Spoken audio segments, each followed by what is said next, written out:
17 days into this war, and Donald Trump may be looking at seizing a tiny island off Iran's coast that is the nerve center of the oil export industry of Iran. Trump has already bombed parts of Kharg Island. You may have heard of it, but that hasn't actually worked.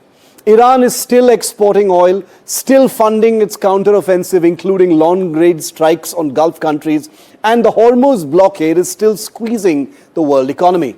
So now, according to American officials speaking to US media, Donald Trump may be looking at physically seizing Kharg Island. The argument inside the administration is as follows. Bombing Iran's jugular hasn't stopped the regime's counteroffensive with drones and missiles, so maybe it's best to occupy the island. You plant a flag, you defund Tehran overnight, and you call it an economic knockout of the regime. Remember, 17 days have passed. The only problem is nothing about Kharg Island is simple or clean. Kharg Island sits roughly 25 kilometers off Iran's southwest coast in the Persian Gulf, close enough that it is essentially within Iran's coastal artillery and missile envelope at all times. It's always within range of Iran's weapons. It handles somewhere between 90 and 95% of Iran's crude oil exports. Seizing it means, at minimum, a marine amphibious assault of the United States against an island that Iran has spent decades fortifying precisely because it knows how valuable it is. Now, you're talking about a marine expeditionary unit of the United States, which is already on its way to the Persian Gulf, which has to, by the way, make it through the Strait of Hormuz, which is blocked, naval gunfire support, air superiority, and an amphibious beach landing onto terrain where Iran has pre-positioned anti-ship missile batteries, infantry units, and layered air defense systems. Attacking a fortified island like Kharg is a recipe for body bags. It's as simple as that. This would be an island assault against Iran that has the home field advantage and zero incentive to surrender. Then comes the harder part, the morning after. Experts who study Persian Gulf military logistics are pointing out that occupation is an entirely different animal from assault. Kharg Island's infrastructure, its pumping stations, its single-point mooring systems, its storage tanks for oil are both the prize and the liability. Iran does not have to retake the island to make the occupation, theoretically by the United States, untenable. All it has to do is sustain harassment. Rocket barrages from the coast, fast boat swarms from the IRGC Navy, cruise missile strikes from the mainland, remember, 25 kilometers away, drone boat activity in the surrounding waters. Every single resupply run to a US garrison on Kharg becomes a potential ambush. Every oil tanker trying to load at Kharg under US military protection becomes a floating target. You would effectively need a carrier strike group on permanent station just to keep the lights on. And even that is no guarantee against a determined Iranian missile salvo. Remember, Iran under total domination has still demonstrated that it is capable of mounting drone and missile attacks against its aggressors. Military analysts are near unanimous on one point. A Kharg Island occupation would be the single highest risk environment for US personnel losses since Iraq at its worst. Concentrated troops on a tiny little island within missile range of the Iranian mainland, dependent on sea lanes that Iran has already demonstrated the will to contest and attack. One coordinated Iranian strike and you're looking at a mass casualty event that reshapes the entire political and military trajectory of this war. Remember, we're only talking in hypotheticals, but Kharg Island has already been bombed by the United States. Much of the oil from Kharg Island goes to places like China. So you understand the need or the desire to control or occupy Kharg Island by the United States. The Trump administration's logic, like I say, is not wrong in theory. Kharg is the economic heart of the Iranian state. Control it, and you control Tehran's ability to fund this war. But the distance between theory and execution here is measured potentially, according to almost every expert we've spoken to, in American body bags. Bombing Kharg Island last week clearly failed to stop Iran. Occupying Kharg Island, or at least trying to, might stop Iran, but the cost of finding out could be catastrophic. That is the gambit on the table. And right now, nobody in Washington can tell you with confidence how exactly it ends.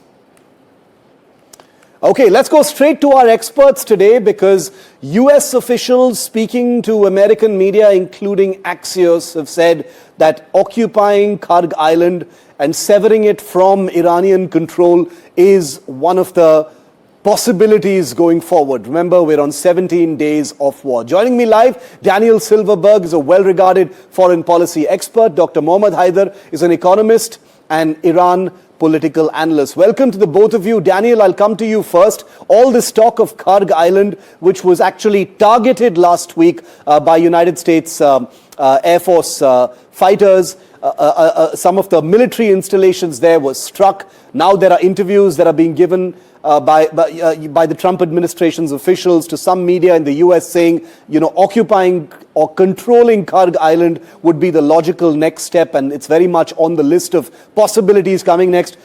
How do you see that, Daniel? Shiv, thank you for having me. First, I think it's important I want to follow up on the statements of the Deputy Foreign Minister, who was your previous guest. Yes.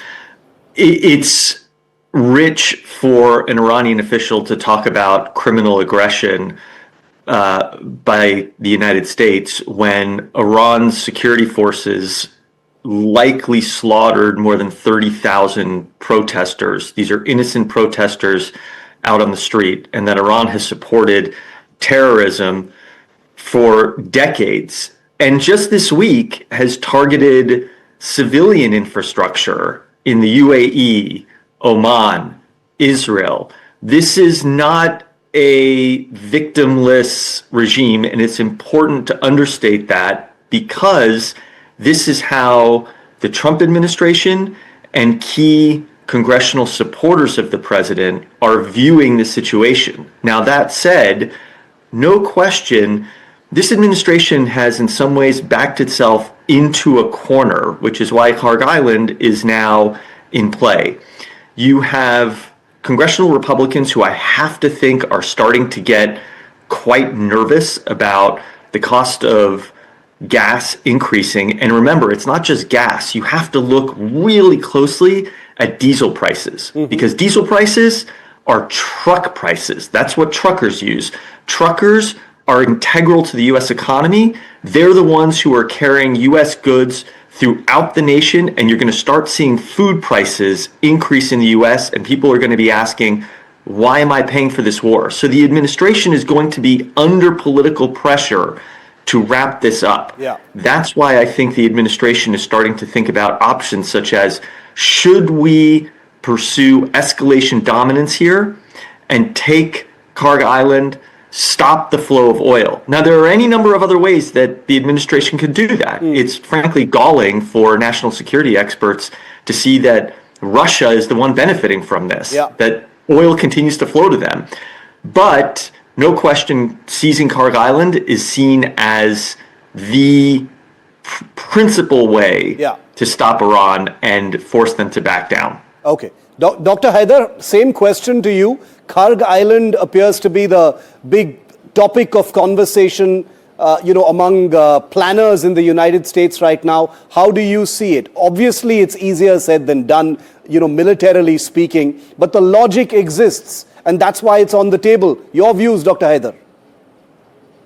Right, let me explain something first, or clarify it. I am a British person. Yeah. And I'm talking to you from London. Yeah. Okay. Just to make it clear, Yes, thank you for that. Yes. Regarding, Kharg Island, if even thinking about it by the American, that means they are twisting the war into a different direction.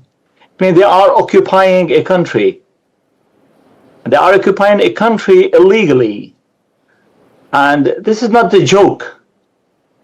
You know what that means, when the United States decided or think about going into Kharg. Okay, Kharg has nothing to do with the Strait Hormuz. You know that. It's away thousands of kilometers, from Strait Hormuz. The whole island, the area is about like 24 square kilometers. Yeah. It's about like 8 kilometers length by about like 4 kilometers the width. This is the size of the island.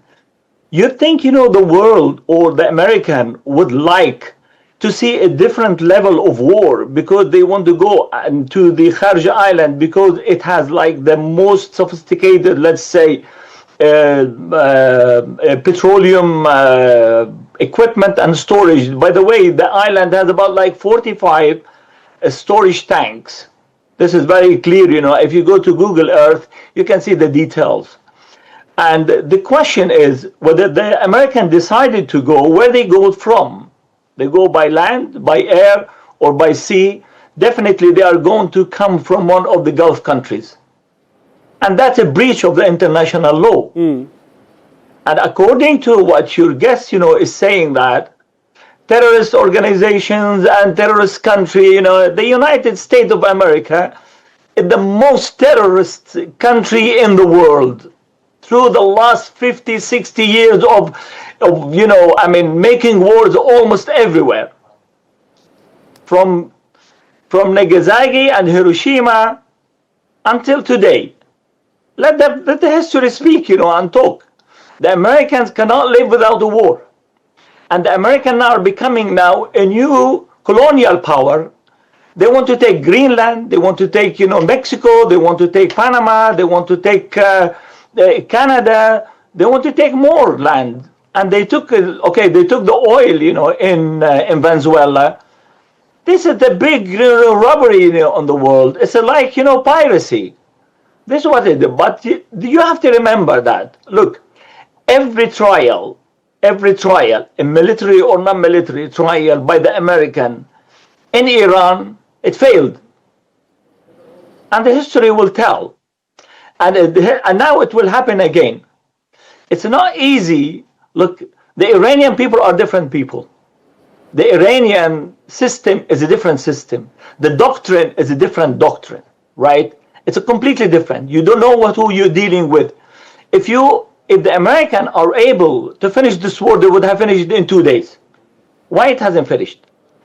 As they said, they obliterated, most of the nuclear facilities, almost obliterated, by the way. This is what the American president says about his performance and his achievement.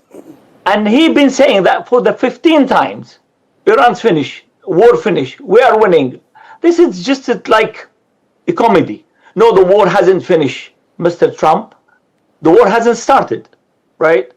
If you want to occupy, you're trying to find an exit for yourself, and there is no exit for this America because there is no purpose. There is no real purpose of this war. Is it the regime change? Is it, now freeing the oil or freeing the Iranian? So which one is that? It is exactly the same narrative of Netanyahu when he trying to destroy Gaza. He has no objective. He can't achieve all these objectives, and every time it's changing. What they have achieved from Gaza, they have destroyed Gaza completely. 80% of Gaza destroyed, and the American helped that. The American helped this, and your colleague is saying about 30,000 has been killed by the regime. Well, people are talking about 60,000. People are talking about 4,000. Newspaper, the European newspaper, I can see in the Guardian, in the Financial Times, and other European, New York Times, other Washington Post. They talk about 4,000, 5,000, 6,000. Which one we take? 2,000, 5,000, 6,000, 60,000. Which one? Look, for 2 years, the Israeli has killed 70,000. And who will say, no, we don't know, we are not sure. Why lie? Come on, we have to stop this. Silverman and Dr. Haider, thank you very much for joining me. I'm out of time on this particular segment, but I did want to get both sides on this evolving story, and I thank you for joining me tonight on this. I think the Kharg Island deserves more debate, and we will once there's more clarity on what the intentions really are. But I think it's very clear that it is one of the options that America definitely sees going ahead now.